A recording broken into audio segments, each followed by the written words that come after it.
Capítulo 7.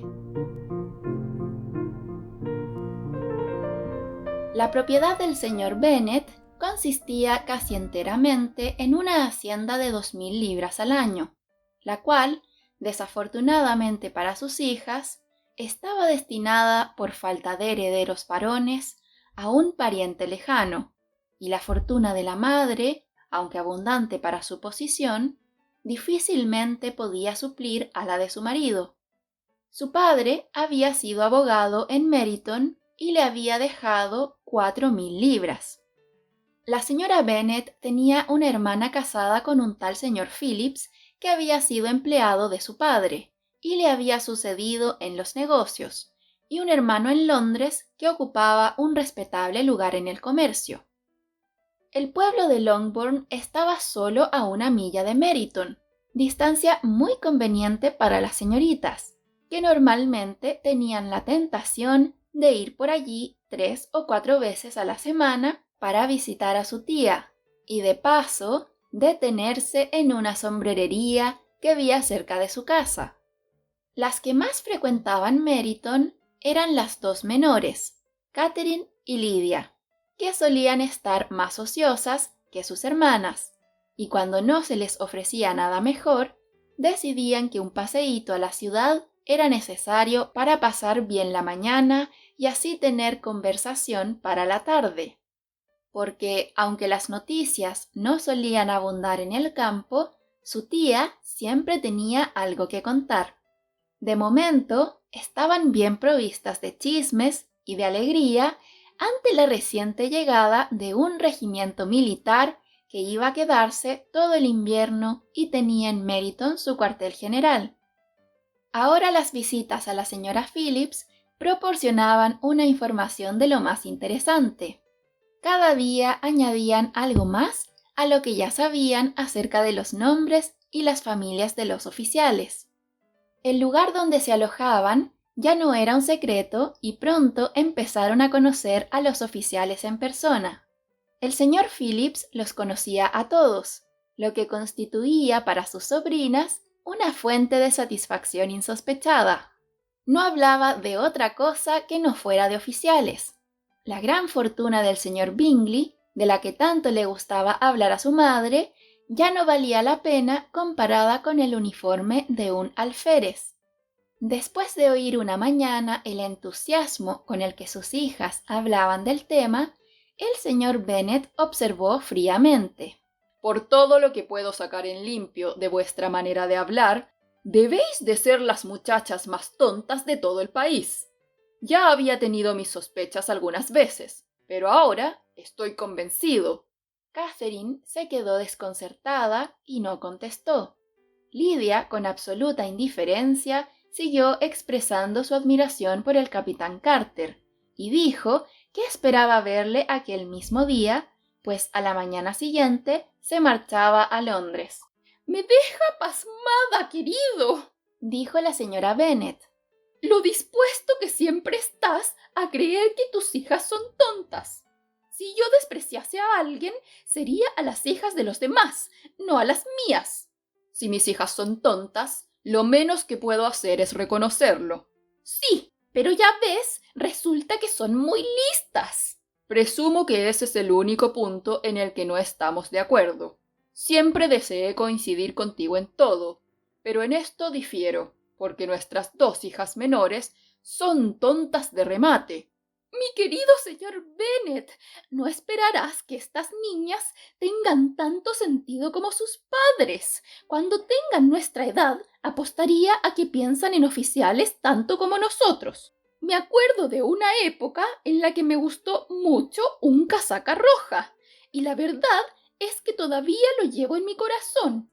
Y si un joven coronel con 5 o 6 mil libras anuales quisiera a una de mis hijas, no le diría que no. Encontré muy bien al coronel Forsters la otra noche en casa de Sir William». «Mamá», dijo Lydia, «la tía dice que el coronel Forsters y el capitán Carter ya no van tanto a casa de los Watson como antes. Ahora les ven mucho en la biblioteca de Clark». La señora Bennet no pudo contestar al ser interrumpida por la entrada de un lacayo que traía una nota para la señorita Bennet. Venía de Netherfield y el criado esperaba respuesta. Los ojos de la señora Bennet brillaban de alegría y estaba impaciente porque su hija acabase de leer. Bien, Jane, ¿de quién es? ¿De qué se trata? ¿Qué dice? Date prisa y dinos, date prisa, cariño. Es de la señorita Bingley, dijo Jane, y entonces leyó en voz alta. Mi querida amiga, si tienes compasión de nosotras, ven a cenar hoy con Luisa y conmigo. Si no, estaremos en peligro de odiarnos la una a la otra el resto de nuestras vidas, porque dos mujeres juntas todo el día no pueden acabar sin pelearse. Ven tan pronto como te sea posible, después de recibir esta nota. Mi hermano y los otros señores cenarán con los oficiales. Saludos, Caroline Bingley. ¡Con los oficiales!, exclamó Lidia. ¡Qué raro que la tía no nos lo haya dicho! ¿Cenar fuera?, dijo la señora Bennet. ¡Qué mala suerte! ¿Puedo llevar el carruaje?, preguntó Jane.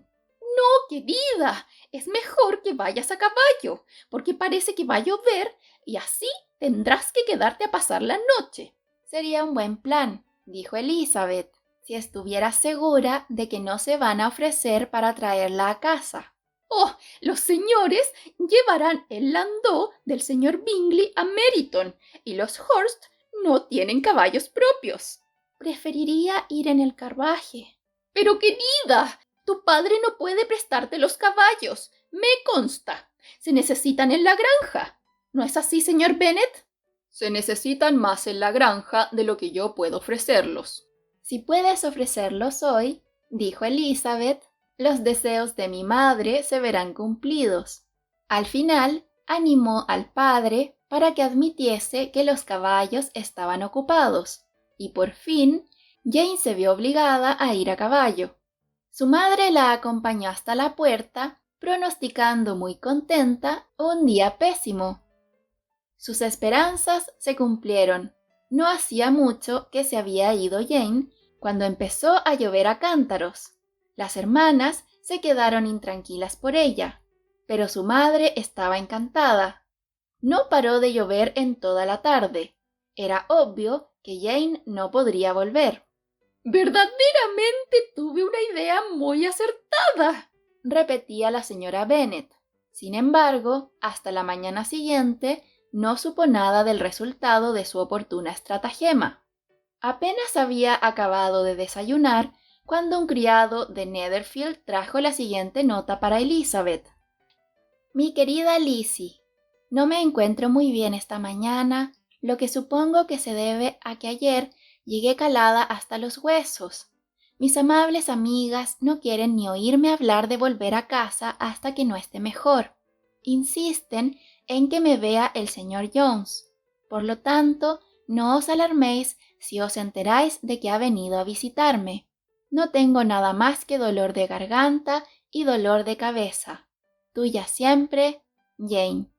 Bien, querida, dijo el señor Bennet una vez Elizabeth hubo leído la nota en alto. Si Jane contrajera una enfermedad peligrosa o se muriese, sería un consuelo saber que todo fue por conseguir al señor Bingley, y bajo tus órdenes. ¡Oh! No tengo miedo de que se muera. La gente no se muere por pequeños resfriados sin importancia. Tendrá buenos cuidados. Mientras esté allí, todo irá de maravilla. Iría a verla si pudiese disponer del coche. Elizabeth, que estaba verdaderamente preocupada, tomó la determinación de ir a verla. Como no podía disponer del carruaje y no era buena amazona, caminar era su única alternativa, y declaró su decisión. ¿Cómo puedes ser tan tonta?, exclamó su madre. ¿Cómo se te puede ocurrir tal cosa con el barro que hay? Llegarías hecha una facha. No estarías presentable. Estaría presentable para ver a Jane, que es todo lo que yo deseo. ¿Es una indirecta para que mande a buscar los caballos, Lizzie?, dijo su padre. No, en absoluto. no me importa caminar. No hay distancias cuando se tiene un motivo. Son solo 3 millas. Estaré de vuelta a la hora de cenar. Admiro la actividad de tu benevolencia, observó Mary. pero todo impulso del sentimiento debe estar regido por la razón, y a mi juicio, el esfuerzo debe ser proporcional a lo que se pretende. ¡Iremos contigo hasta Meryton!, dijeron Catherine y Lidia. Elizabeth aceptó su compañía y las 3 jóvenes salieron juntas. Si nos damos prisa, dijo Lidia mientras caminaba, tal vez podamos ver al capitán Carter antes de que se vaya. En Meryton se separaron. Las 2 menores se dirigieron a casa de la esposa de uno de los oficiales y Elizabeth continuó su camino sola. Cruzó campo tras campo a paso ligero. Saltó cercas y sorteó charcos con impaciencia hasta que por fin se encontró ante la casa, con los tobillos empapados, las medias sucias y el rostro encendido por el ejercicio. La pasaron al comedor donde estaban todos reunidos menos Jane, y donde su presencia causó gran sorpresa. A la señora Hurst y a la señorita Bingley les parecía increíble que hubiese caminado 3 millas sola, tan temprano y con un tiempo tan espantoso. Elizabeth quedó convencida de que la hicieron de menos por ello. No obstante, la recibieron con mucha cortesía, pero en la actitud del hermano había algo más que cortesía, había buen humor y amabilidad. El señor Darcy habló poco, y el señor Hurst nada de nada. El primero fluctuaba entre la admiración por la luminosidad que el ejercicio le había dado a su rostro y la duda de si la ocasión justificaba el que hubiese venido sola desde tan lejos. El segundo solo pensaba en su desayuno. Las preguntas que Elizabeth hizo acerca de su hermana no fueron contestadas favorablemente. La señorita Bennet había dormido mal, y aunque se había levantado, tenía mucha fiebre y no estaba en condiciones de salir de su habitación. Elizabeth se alegró de que la llevasen a verla inmediatamente, y Jane, que se había contenido de expresar en su nota cómo deseaba esa visita, por miedo a ser inconveniente o a alarmarlos, se alegró muchísimo al verla entrar. A pesar de todo, no tenía ánimo para mucha conversación. Cuando la señorita Bingley las dejó solas, no pudo formular más que gratitud por la extraordinaria amabilidad con la que la trataban en aquella casa. Elizabeth la atendió en silencio. Cuando acabó el desayuno, las hermanas Bingley se reunieron con ellas, y a Elizabeth empezaron a parecerle simpáticas al ver el afecto y el interés que mostraban por Jane. Vino el médico y examinó a la paciente, declarando, como era de suponer, que había cogido un fuerte resfriado y que debían hacer todo lo posible por cuidarla. Le recomendó que se metiese otra vez en la cama y le recetó algunas medicinas. Siguieron las instrucciones del médico al pie de la letra, ya que la fiebre había aumentado y el dolor de cabeza era más agudo. Elizabeth no abandonó la habitación ni un solo instante, y las otras señoras tampoco se ausentaban por mucho tiempo. Los señores estaban fuera, porque en realidad nada tenían que hacer allí.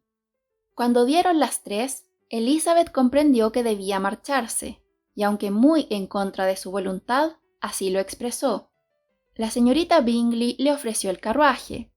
Elizabeth solo estaba esperando que insistiese un poco más para aceptarlo, cuando Jane comunicó su deseo de marcharse con ella, por lo que la señorita Bingley se vio obligada a convertir el ofrecimiento del landau en una invitación para que se quedase en Netherfield.